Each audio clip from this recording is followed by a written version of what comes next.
All right, Gemini. For your mental space, we have the moon.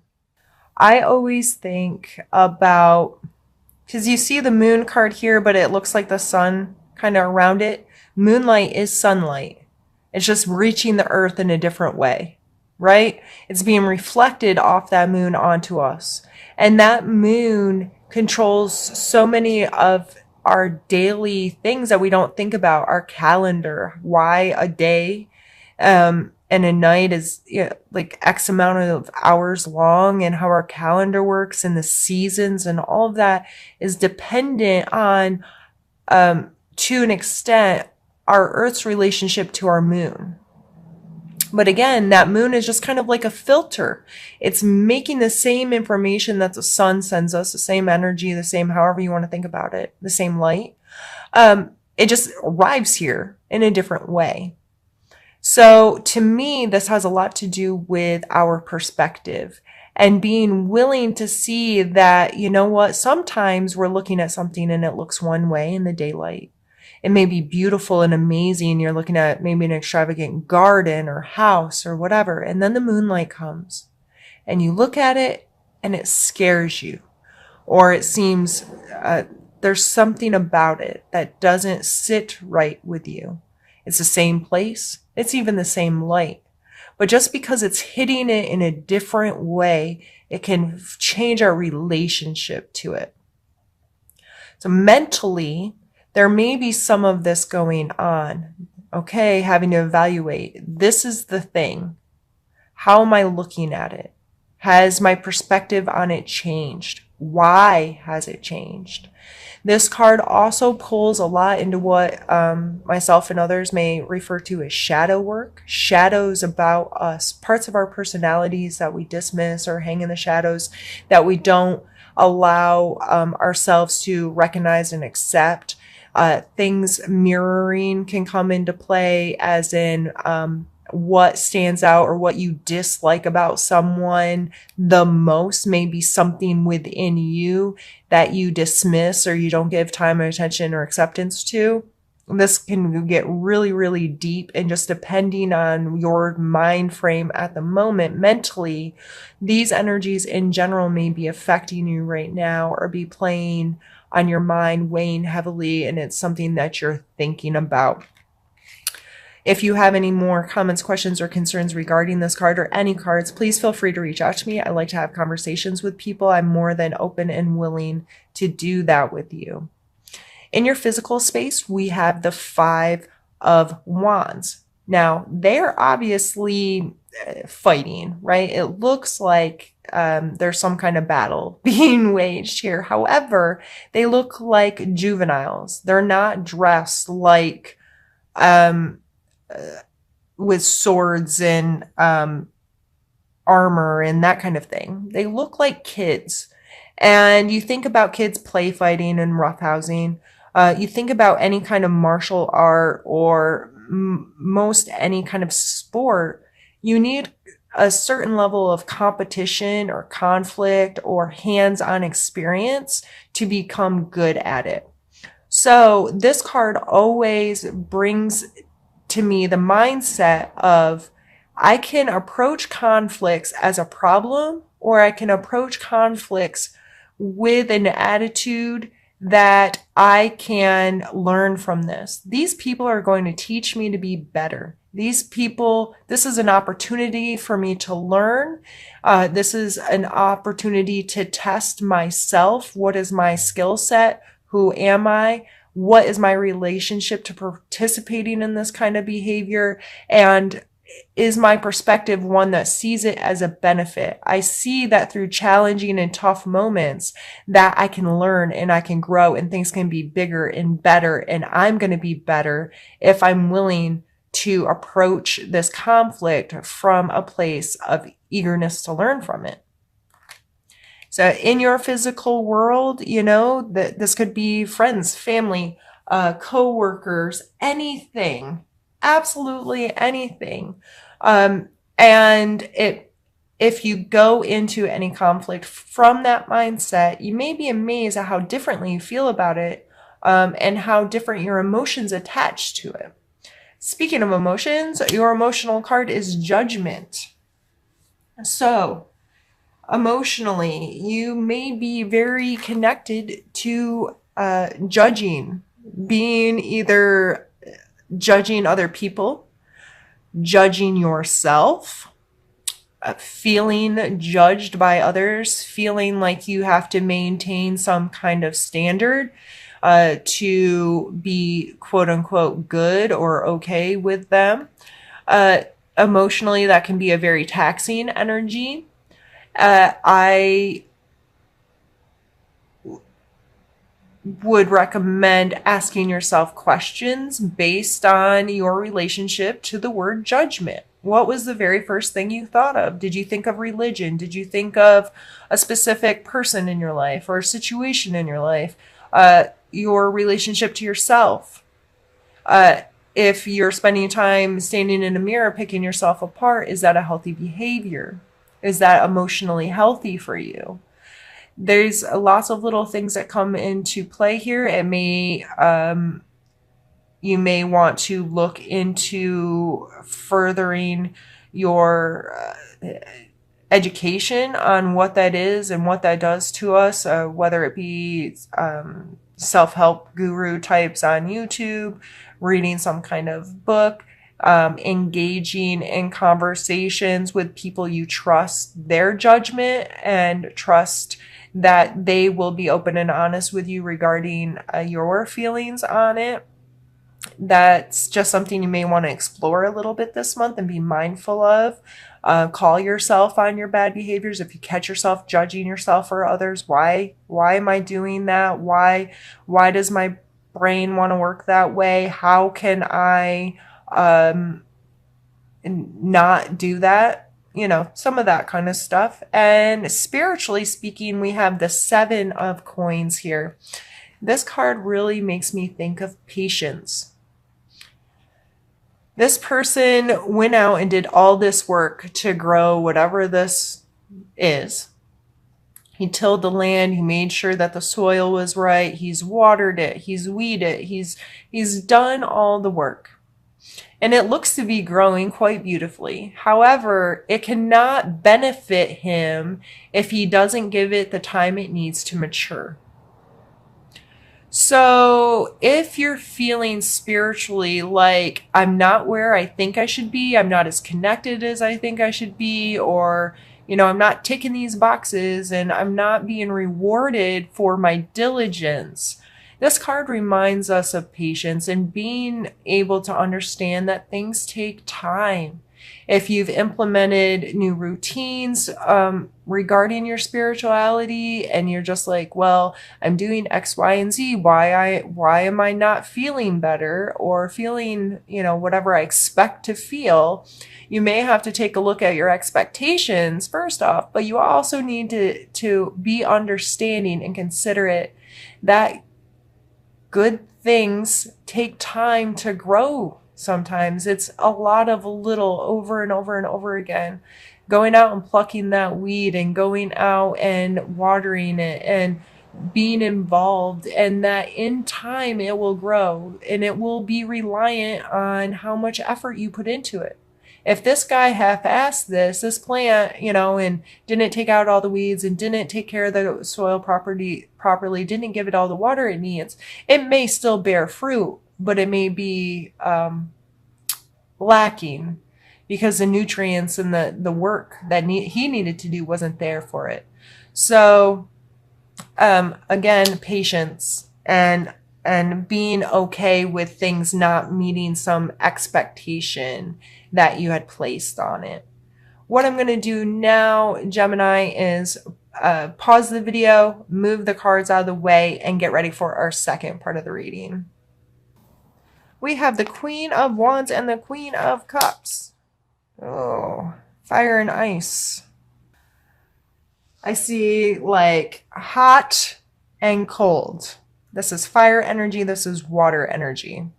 This is creative beauty, being in a flow of passion, excitement, those kinds of energies. The Queen, on the other hand, is the emotional attachment to those, to anything, your willingness to emotionally connect with someone. These are both queens, meaning they're the mature feminine form of these energies. And I say fire and ice like they're opposites, but I don't necessarily mean that these are two opposing energies. What I'm saying is, like that's fire and ice sometimes, like, that goes together in a weird way. For the fire can melt the ice and the water can put out the flame. Like, there's this weird give and take between these two kinds of energies, and putting them together is intense, but can be a really good intense. These coming out as your challenges. This may just be calling your attention to maturing these aspects of yourself. Are you finding time to emotionally connect and be passionate and excited and open with people? Why is this hard for you? Is it you can control it too much and you don't express these things openly? Or do you not give them the time and the energy they deserve? Are you,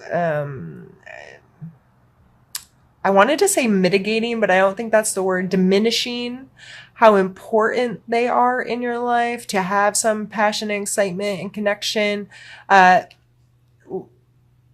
This could be very personal kind of stuff that's hard for me to exaggerate on here in a general reading.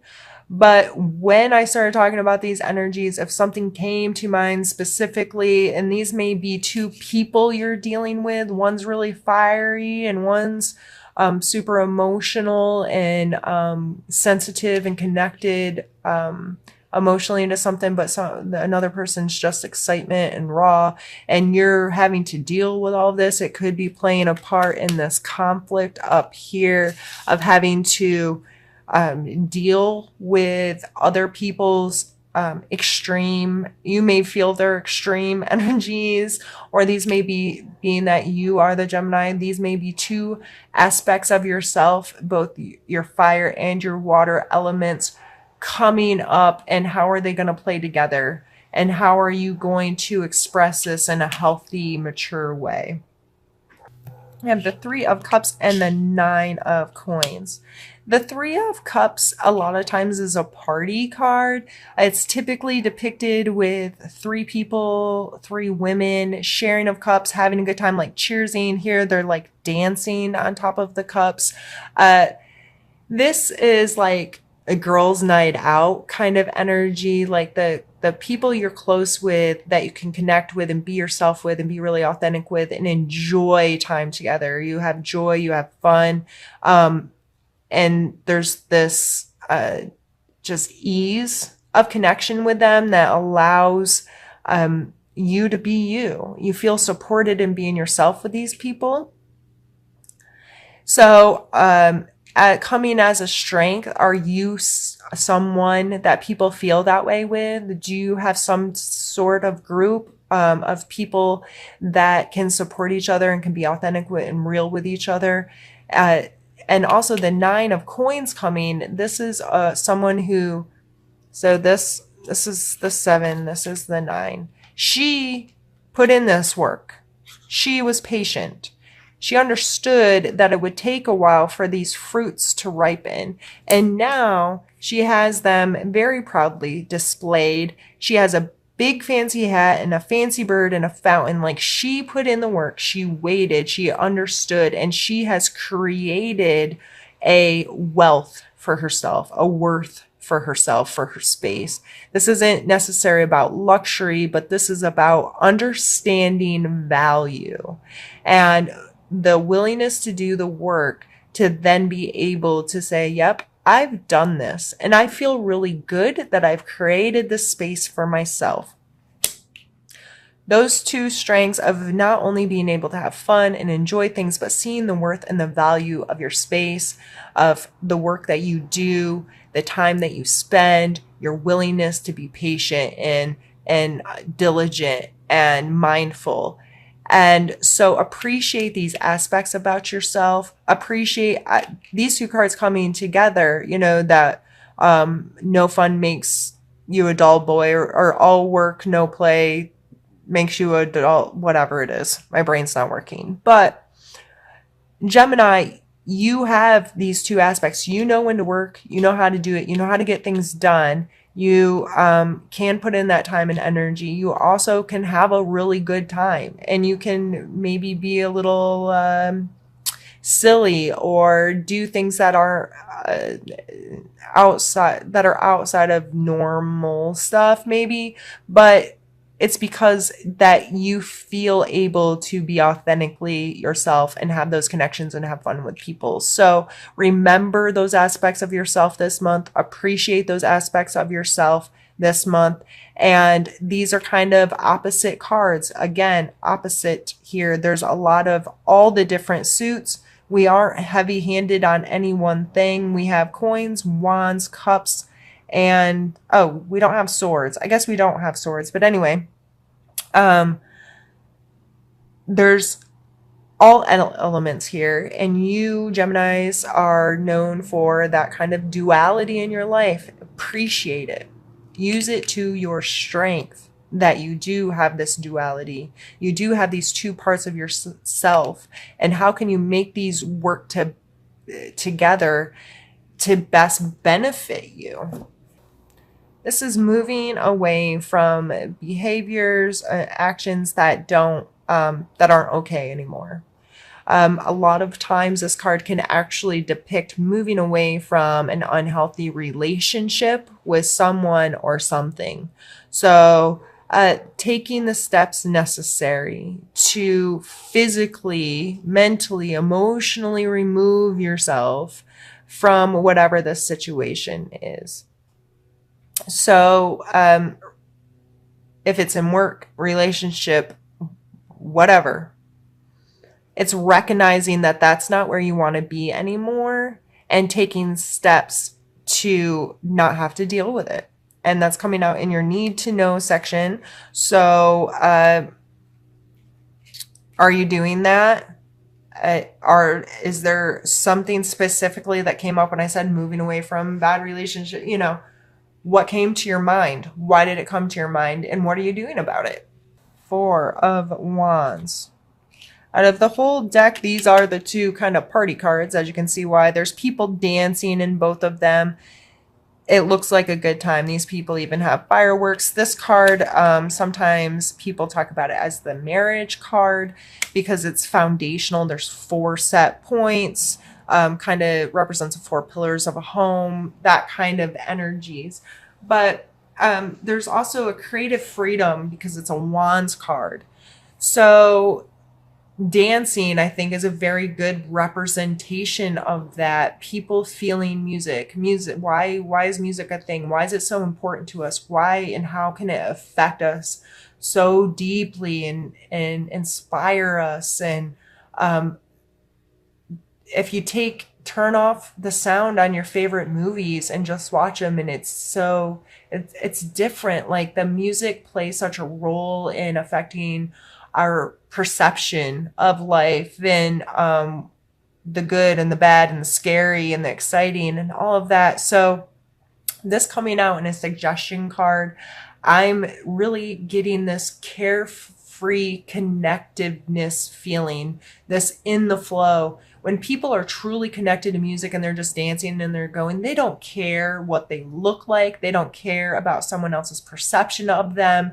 They are just letting the music move their body. Now, if that doesn't resonate with you because you don't know how to dance and you don't get that, you likely have some other form in your life. Do you paint? Do you doodle? Do you draw? Do you craft in any way?